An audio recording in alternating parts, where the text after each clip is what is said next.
Emangnya salah kalau misalnya kita mengharapkan hidup kita ideal? Apakah salah kalau misalnya kita mengharapkan hubungan yang kita bangun punya happy ending or fairy tale? Masalahnya, hidup seringkali dipenuhi dengan kejutan or plot twist yang super tidak terduga.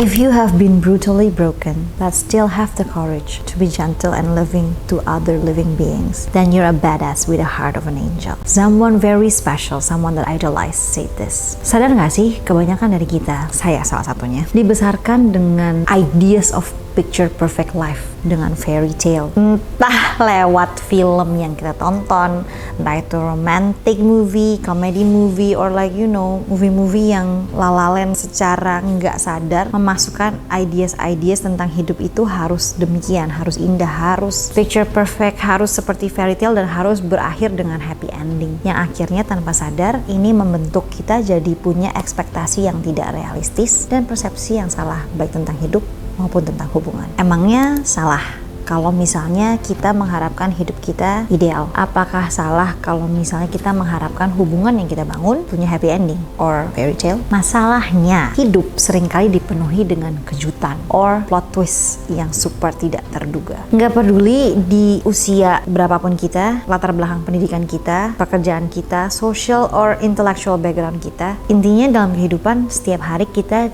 akan berkonfrontasi dengan realita hidup lewat berbagai macam tantangan yang tidak terduga. Either itu panggilan audit dari kantor pajak, either itu menerima performance review tahunan yang buruk, or panggilan dari dokter yang mengumumkan hasil check up yang cetar dan mengagetkan, mendengar sahabat atau orang yang kita kasihi tiba-tiba didiagnos dengan terminal illness, or menerima pemberitahuan gagal bayar karena pengeluaran yang tidak terduga, either itu karena ada yang apes dan lain sebagainya, or even kehilangan orang yang kita kasihi yang benar-benar mengubah seluruh haluan hidup kita. The list goes on and it never ends. Sebenarnya pilihannya ada sama kita. Either kita mau denial, kita pura-pura masalah itu nggak ada, or kita bisa throw a pity party, kayak membawakan diri sebagai korban, bertanya-tanya kenapa hidup begini dan begitu, as if kita adalah orang yang paling menderita satu dunia, dan berpikir kalau misalnya life is not fair, the world doesn't treat us fair. Tapi sebenarnya apakah kita benar-benar mengambil langkah mempersiapkan diri dan menghadapi ujian kehidupan kita dengan baik? Actually, semakin lama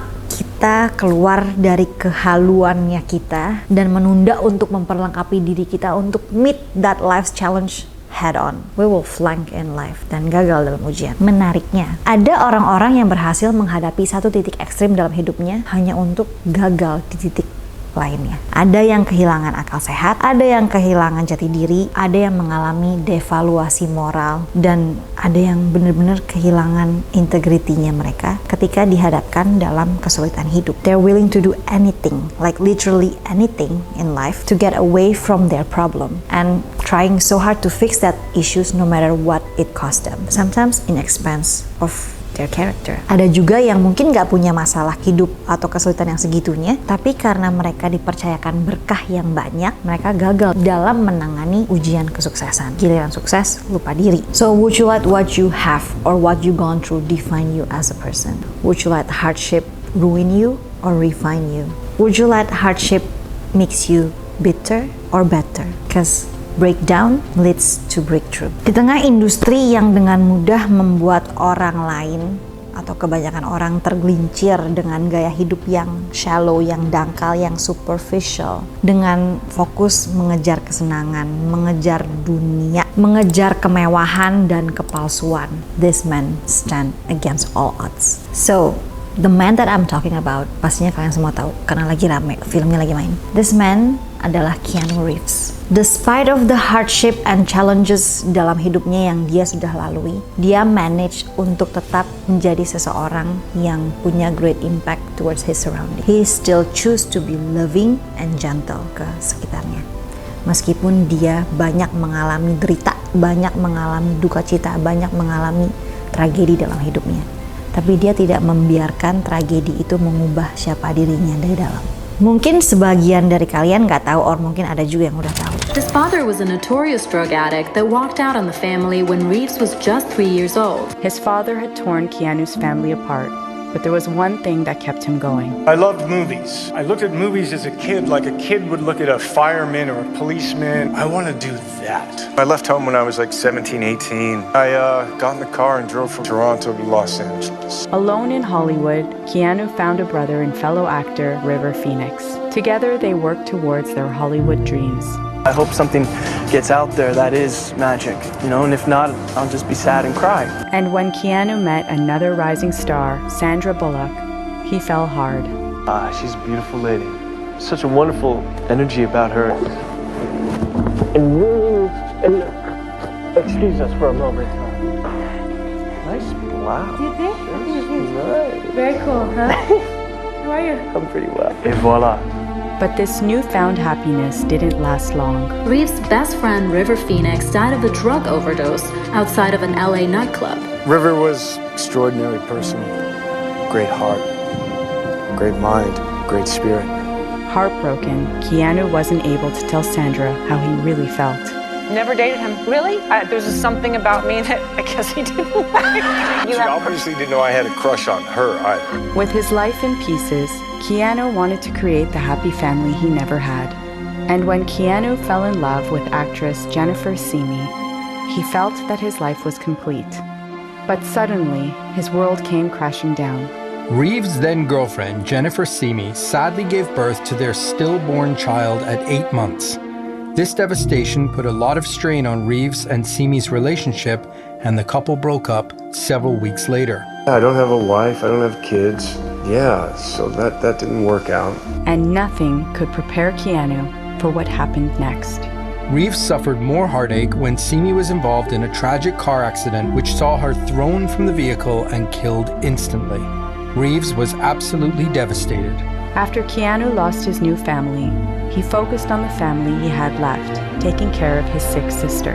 Kim Reeves is the younger sister of Keanu Reeves. She was diagnosed with cancer. And when he wasn't acting, Keanu quietly spent time working with charities. But so many people were worried about your welfare. I lead a very quiet, normal, kind of, my private life is a boring disaster. But when a photo of Keanu went viral, he was pushed into the limelight he always avoided. And have the whole world discussing whether or not you're sad. Well, that started with a paparazzo picture. To have your picture taken, you ate a sandwich on the bench. Oh, right, sad Keanu, that thing, yeah. When you're eating your lunch on the park bench, it's not like you're like, People always think that you're kind of shy I am. and sad sometimes. Oh no? No. I mean, sometimes, of course. Though he was reluctant to speak about it, Keanu was holding on to trauma that needed to be healed.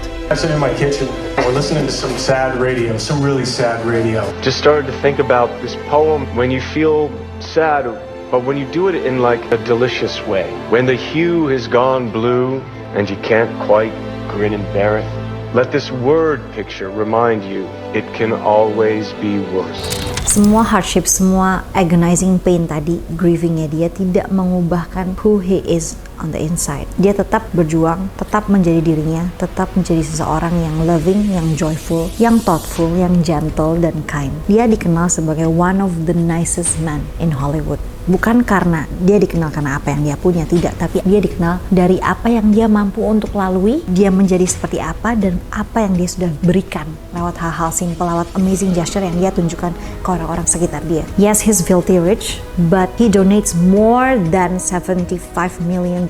Itu data dari tahun 2020-an ya. Mungkin sekarang dia udah sumbangin jauh lebih banyak daripada itu, I don't know. But like the point is, dia sumbangin ke yayasan kanker, dia sumbangin ke banyak charitable foundations di luar sana demi good cause. Ada even satu kali dia menyumbangkan $20,000 ke salah satu tim setupnya film Matrix karena dia mendengar ada two of the crews yang krunya tuh lagi kayak curhat ke sama kru lainnya, lagi nangis, aduh gila gue lagi gagal bayar cicilan nih, dan kalau misalnya gue nggak bayar akhir minggu ini I will lose my house, rumah gue kayak bakalan disita. Keanu Reeves nggak segimananya deket sama nih orang, but dia cari project manajernya, dia cari the director, cari tahu siapa ini orang, he transferred the same amount of money yang dibutuhkan orang ini untuk lunasin mortgage-nya. That's it. Dia nggak tahu gimana background-nya, dia nggak tahu dia ngecek bener atau enggak ini orang segitu kebutuhan, tapi dia kayak he doesn't care, he just wanna do good, dan dia mau make sure untuk orang di sekelilingnya feel love dan feel blessed the way he is. That's the reason why he was nominated as Hollywood's nicest person. Bukan karena apa yang dia mampu untuk capai, bukan dari berapa banyak uang yang disumbangkan, tapi karena dia punya thoughtfulness ke orang-orang sekelilingnya dia. Dia beliin few of the crew, stuntman-nya dia Harley, the same Harley Davidson motorbike yang dia beli untuk dirinya, karena dia ngerasa tanpa stuntman-stuntmannya ini filmnya nggak akan sepecah itu dan nggak akan sewah itu. Dia menghargai orang-orang yang put their life at risk demi projectnya ini berjalan. Dia benar-benar well compensate orang-orang yang ada dalam timnya. Dan nggak berhenti sampai di sana, kayak kalau misalnya mau ditunjukin listnya, it can goes on and on. What makes me super touched adalah the way he treat others. Dia sampai sekarang masih manage the same lifestyle yang dia punya sebelum dia terkenal. He still ride public transportations. Dia masih naik subway, dia masih naik public transport. Dia masih even berdiri dan memberikan bangku untuk wanita, orang yang lebih tua, orang yang lagi mengandung ketika di subway. Diajakin fansnya foto, nggak pernah nolak, nggak pernah membatasi dirinya untuk well, he has such an amazing personality, dan hardshipnya dia tidak mengubahkan dia dan bagaimana dia treat others. Dia punya berjuta alasan untuk menjadi keras, menjadi bitter, dan ngerasa marah mungkin sama Tuhan, marah sama semesta, marah sama keadaan, why this and that, dan kayak dia mengalami banyak guncangan dalam hidup, tapi benar-benar dia remain intact in his faith, tetap remain as a wonderful, humble person, loving one. So what I learned from Keanu Reeves and what I want to share to you guys through this episode adalah hidup akan memposisikan kita dalam kondisi yang unpredictable. Life will shake us, shock us, tear us apart, but let every challenges that we face in our life, every test, every hurdles be our chance to be better, to be the best versions of ourselves. Jangan sampai kerasnya hidup, capeknya hidup, kesedihan, kepahitan dalam hidup mengubahkan siapa kita dari dalam.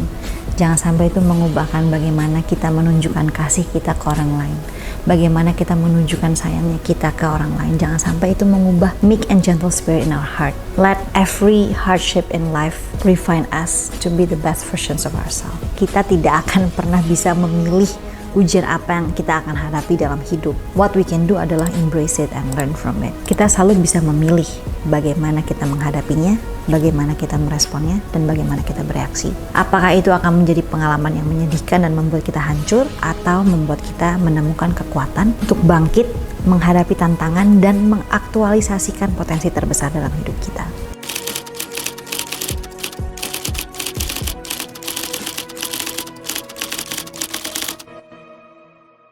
Well, you cannot be Keanu Reeves for sure, but at least you can be the best versions of yourself. So whatever it is that you've gone through in life, beautiful soul, please know that if Keanu can do it, you can do it too. So let's be strong together.